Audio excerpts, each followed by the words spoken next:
Hello, we've got a very serious video for you today. Now I warn you, it's not particularly joyful, however it is really important and it could literally save lives, so I'd appreciate it if you can stick with this and go through the rest of the video with me. The subject we're going to cover in this video is carbon monoxide poisoning, and the reason I've made this is earlier today I received an email with a link to an Mib report where 2 people sadly passed away due to carbon monoxide poisoning. I've heard of quite a few different cases of this over the years and it happens all over the world, and the solution to this is really simple.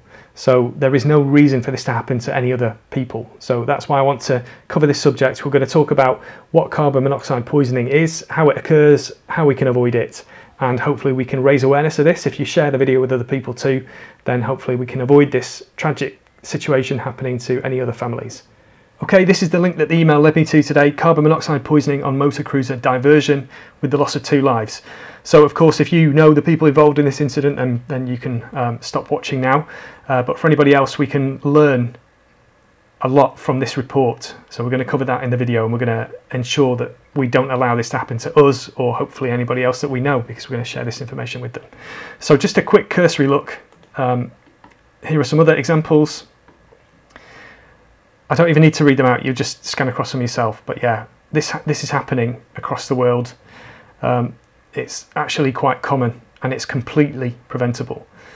So hopefully we can help avoid this happening to other people. So we're going to cover what carbon monoxide poisoning is, and then we're going to look at how we can avoid it happening. Carbon monoxide is a gas. It's colourless, odourless, tasteless, non-corrosive, and as a result it is undetectable by humans. You can be in an enclosed environment with carbon monoxide and you won't know, because you can't smell it, you can't taste it. There will be no indication that you're in a danger area unless you know some of the symptoms which might occur, which we're going to cover here too. The specific gravity is 0.967, so it's basically the same density as air. So it's not going to go down and pool in the bilge, it's not going to go up out of a hatch on the top of the boat. It's going to hang around in the environment and just act exactly as it would as though it was air. Carbon monoxide is produced from any open flame. Usually it's a trace amount. However, if there is a lack of oxygen in the environment, then it will vastly increase the amount of carbon monoxide being produced. So an open flame is one place where you can get carbon monoxide. I'm going to demonstrate this now with a video of somebody burning a candle and demonstrating that this produces carbon monoxide. Nothing. See? Nothing. Okay? Now we're going to put the jar over top of the candle just a little bit. Hold it there for about 30 seconds to a minute. Yeah, now stick the detector up in here. It's already registered 14, 17, 19, 20, 24. It maxed out at 26. So there you are, a candle produces carbon monoxide, so will any open flame. To a certain degree, any open flame will produce a small amount of carbon monoxide. It becomes a real problem when there is not enough ventilation, because it's twofold. A, there will be more carbon monoxide produced because there is a lack of oxygen. After a while, when the flame is burning, then that will consume oxygen in the environment, and that will create kind of a vicious circle, if you like, of more carbon monoxide being produced as time goes by, as the oxygen is consumed. And the other part of this is because the carbon monoxide is being produced and it doesn't have enough ventilation to disperse, the ppm of carbon monoxide will gradually increase over time and get to kind of dangerous levels. So this presentation here is talking about homes. You know, this is not just about boats, this can happen in your daily life. I read a story earlier today of somebody who during the problems in Texas, they'd gone into the garage to use their car, to turn on the heating in the car and to recharge their phone, and they left the car running for a little while, and they succumbed to carbon monoxide poisoning. So it's very serious, and unfortunately lots of people don't realise that this is a danger. So it can be exhaust fumes, you know, from a chimney, open flame, anything really, anything with a flame inside it. The different sources have different amounts. For example, a petrol engine or gasoline engine produces a lot more carbon monoxide than a diesel engine.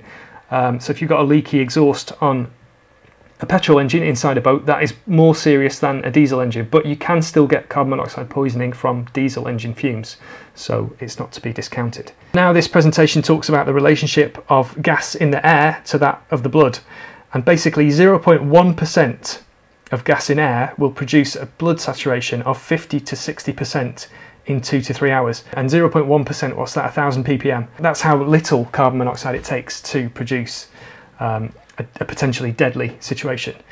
1% of gas in air will produce the above blood saturation, causing unconsciousness in 12 to 20 minutes. The higher the concentration, the quicker the lethality of it. So how does this work? Basically, the carbon monoxide attaches itself to the hemoglobin in your red blood cells, and it has an affinity 210 to 300 times more than oxygen. Once the carbon monoxide has attached itself to the hemoglobin in your red blood cells, the red blood cells can no longer carry oxygen or carbon dioxide, and this is why we get so many health problems, because your blood can basically no longer perform the job that it needs to do to keep you alive.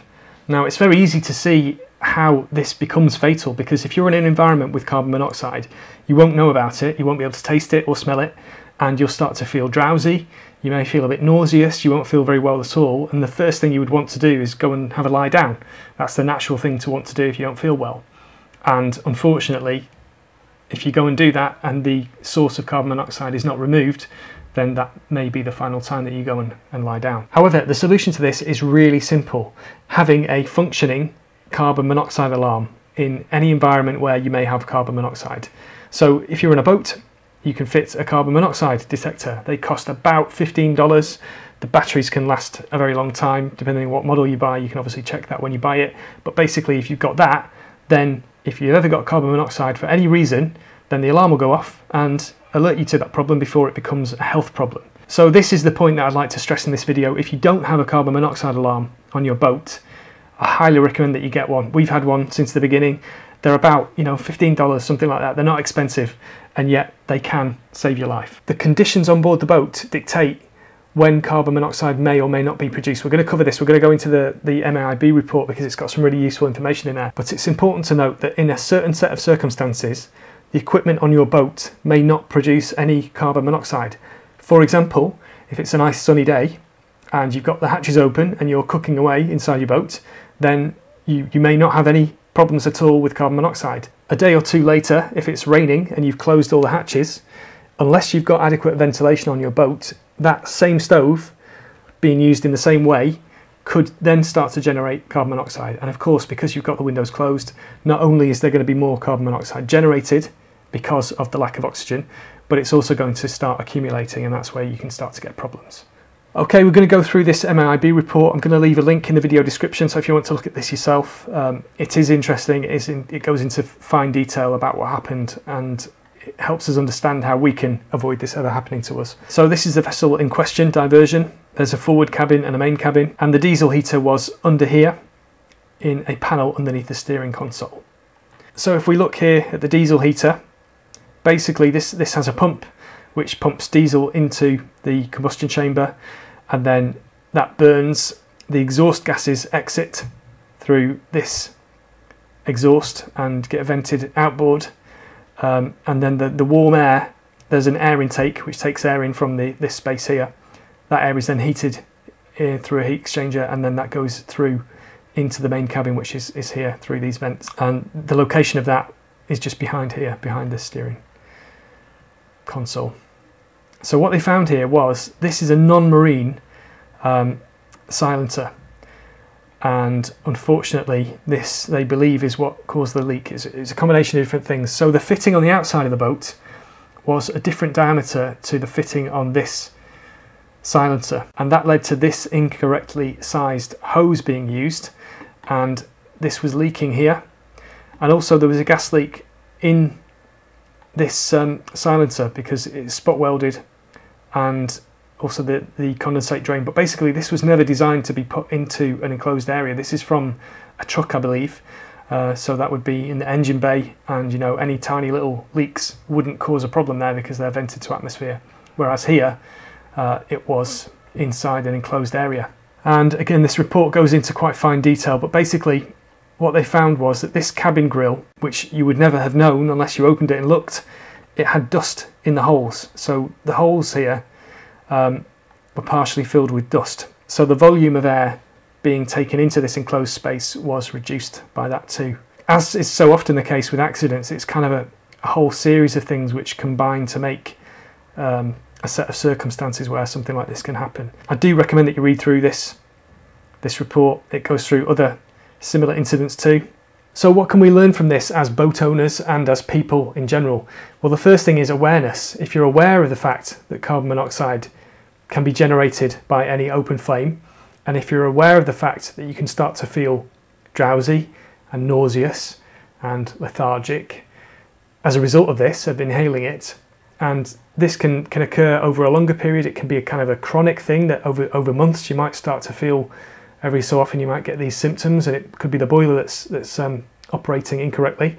Or it might be an acute thing where you find yourself in a situation where these symptoms come on quite quickly. And if you're aware of this, then the first thing you can think is, hang on a minute, could there be carbon monoxide in this environment? And then you can go and start investigating. So the first thing we can gain from this is awareness of this problem. The second thing that we can learn from this is that any open flame used in an enclosed environment must have adequate ventilation.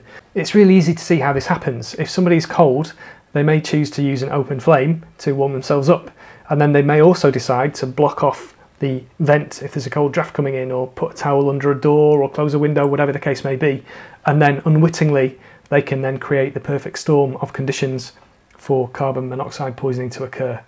So now that we know this, we can make sure that we've got adequate ventilation and this will never happen to us. The third thing that we can learn from this is that exhaust fumes can be very dangerous, whether they be from petrol, gasoline, or diesel engines. They do create carbon monoxide, so if you've got a leaky exhaust inside your boat, that can cause you health problems. Or another situation could be that you're breathing in fumes from an external generator and you could be taking on board carbon monoxide without realising it. The fourth lesson that we can learn from this is that carbon monoxide detectors can save lives.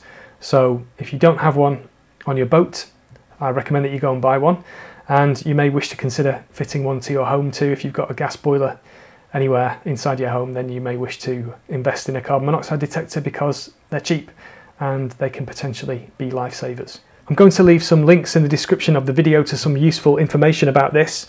I'm not going to leave links to carbon monoxide detectors. Just go out and buy one. You'll be able to find them in your local hardware store.